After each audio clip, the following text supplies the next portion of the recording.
छोटे जहन के और औजे सड़क छाप नेता को जवाब देना, लेकिन बात शहीद रहमतुल्लाह अलैह की आ गई तो मेरे जवाब देना बहुत ज़रूरी था।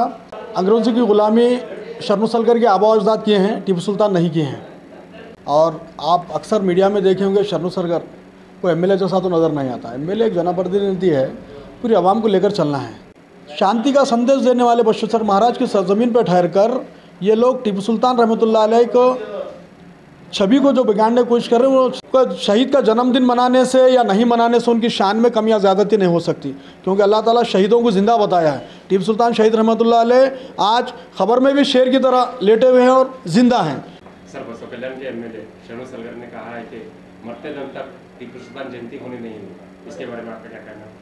देखिए, बशेर महाराज की कर्मभूमि और जन्मभूमि बसवा कल्याण है। बशेर महाराज शांति का संदेश देते थे।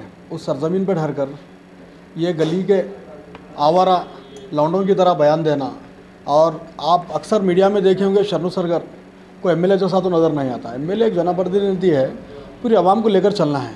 रही बात टीपू सुल्तान रहमतुल्लाह अलैह की जयंती उन्हें मरने तक मनाने नहीं देता बोलकर जो शर्नुसलगर बोल रहे हैं, मैं उनके बारे में बस इतना कह दूँ, टीपू सुल्तान शहीद रहमतुल्लाह अलैह भारत के पहले मुजाहिद आज़ादी थे। अंग्रेज़ों की ग़ुलामी शर्नुसलगर के आबा अजदाद किए हैं, टीपू सुल्तान नहीं किए हैं। टीपू सुल्तान से शर्नुसलगर और शर्नुसलगर के ख़ानदान को और उनकी पार्टी को सबक लेना चाहिए। टीपू सुल्तान वो वाहिद शख्सियत थी जो अंग्रेज़ों की ग़ुलामी को ठोकर मारते हुए शहादत पाए। चाहते तो रजवाड़े दूसरे बादशाह लोगों की तरह अपने आप को ग़ुलामी की ज़िंदगी दे सकते थे, लेकिन टीपू सुल्तान शहीद रहमतुल्लाह अलैह ने कहा गीदड़ की 100 साल ज़िंदगी से बेहतर है शेर की एक दिन की ज़िंदगी जी जाए। और रही बात, टीपू सुल्तान शहीद रहमतुल्लाह अलैह एक सेकुलर नवाब थे, सेकुलर बादशाह थे, जिसके मिसालें हज़ारों हैं।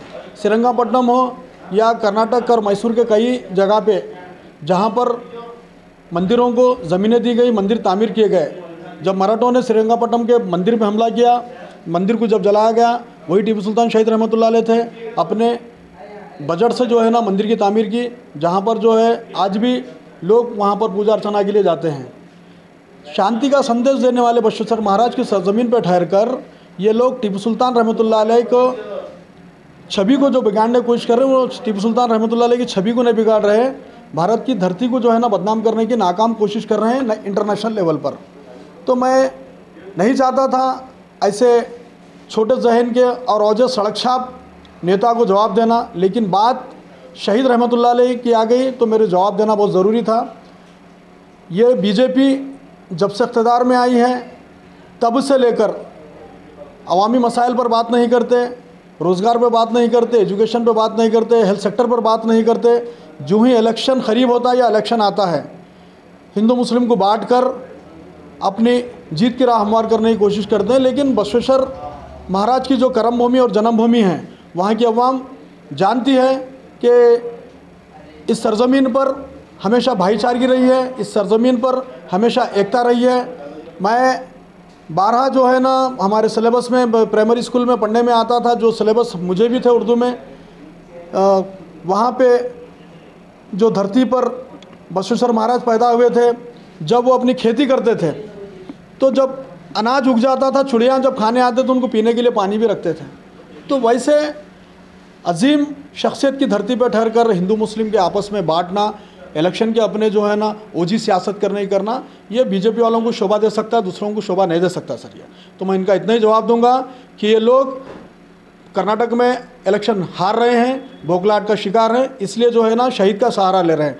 शहीद का जन्मदिन मनाने से या नहीं मनाने से उनकी शान में कमी या ज़्यादती नहीं हो सकती, क्योंकि अल्लाह ताला शहीदों को ज़िंदा बताया है। टीपू सुल्तान शहीद रहमतुल्लाह अलैह आज खबर में भी शेर की तरह लेटे हुए हैं और ज़िंदा हैं। तो हमारा ये फेथ है, शहीद कभी मुर्दा नहीं होते हैं। आज भारत ही नहीं पूरी दुनिया जानती है टीपू सुल्तान शहीद रहमतुल्लाह अलैह जो रॉकेट बनाए थे, वो रॉकेट का एजाज जो हुआ था, आज चाँद और आसमान और भारत को जो है ना मिसाइल मिला, ये टीपू सुल्तान रहमतुल्लाह अलैह की देन है। ये संगियों को जो है ना मुसलमान सिपासालार, मुसलमान शहीद, मुसलमान जो अच्छे बादशाह जो मुल्क के आज़ादी के लिए लड़े और शहीद हुए, उनका नाम सिलेबस से हटाने की और तारीख से हटाने की नाकाम कोशिश कर रहे हैं। ये कभी नहीं होगा। टीपू सुल्तान शहीद रहमतुल्लाह अलैह क़यामत तक शहीद हैं और अमर रहेंगे। सर, एक प्रेस कॉन्फ्रेंस में बीजेपी के माइनॉरिटी सदर मोर्चा प्रेसिडेंट जमाल सिद्दीकी ने कहा है कि असदुद्दीन ओवैसी मोहम्मद अली जिन्ना का चेहरा है।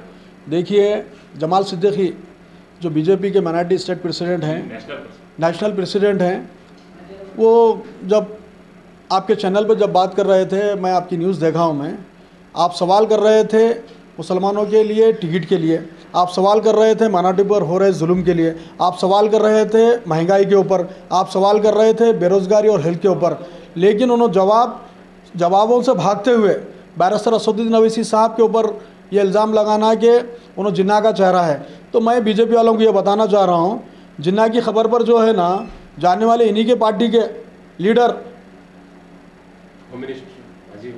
माजी home minister LK. Advani ji जो है ना जिन्ना की मज़ार पर जाके फूल चढ़ाए। इनके पार्टी के लीडर जो भारत के प्राइम मिनिस्टर हैं नरेंद्र मोदी, पाकिस्तान के प्राइम मिनिस्टर की बच्ची की शादी में बिन दावत चले जाते हैं। तो पाकिस्तानियों से और जिन्ना से जो है ना बीजेपी वालों को मोहब्बत है। हम जिन्ना से हमारा क्या लेना देना। मेरे सदर अली जनाब अल्लाज बैरिस्टर असदुद्दीन ओवैसी रुकने पार्लियामेंट हैदराबाद और कौमी सदर मजलिस इत्तेहादुल मुस्लिमीन भारत की नुमाइंदगी करने से बीजेपी गवर्नमेंट में पाकिस्तान गए भारत की तरफ से, जाकर वहाँ के पूरे पॉलिटिशियनों को और पाकिस्तान को उनका असली चेहरा दिखाया।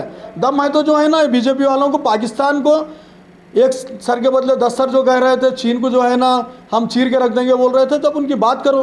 बीजेपी वालों के पास कोई मुद्दा नहीं है। बीजेपी सिर्फ और सिर्फ तोड़ने की और फूट डालने की अंग्रेज़ों की जैसी राजनीति करती है। भारत की अवाम जान चुकी है। बैरिस्टर असदुद्दीन ओवैसी मुल्क से मोहब्बत करने वाले हैं। बैरिस्टर असदुद्दीन ओवैसी बाबा साहब के संविधान को मानने वाले हैं। बैरिस्टर असदुद्दीन ओवैसी भारत में दलित मुस्लिम माइनॉरिटीज़ की लड़ाई अपने दम पर जो है ना इंसाफ दिलाने के लिए पार्लियामेंट में ठहर कर लड़ रहे हैं। पार्लियामेंट ही नहीं, भारत के रैवानों में लड़ रहे हैं। मैं इनको इतना ही कहूँगा, बीजेपी जो है ना 2023 का कर्नाटक इलेक्शन हार रही है और 24 में जो है ना बीजेपी का सफाया भारत से भी होगा। सर, एक लास्ट सवाल, क्या बीजेपी के सामने अपोजिशन कमज़ोर है सर हिंदुस्तान में? बिल्कुल, बीजेपी के सामने अपोजिशन कमज़ोर चल रहा है। अपोजिशन जब एक प्लेटफॉर्म पे आएंगे तभी बीजेपी को हरा सकते हैं। बस, जय हिंद, जय कर्नाटक।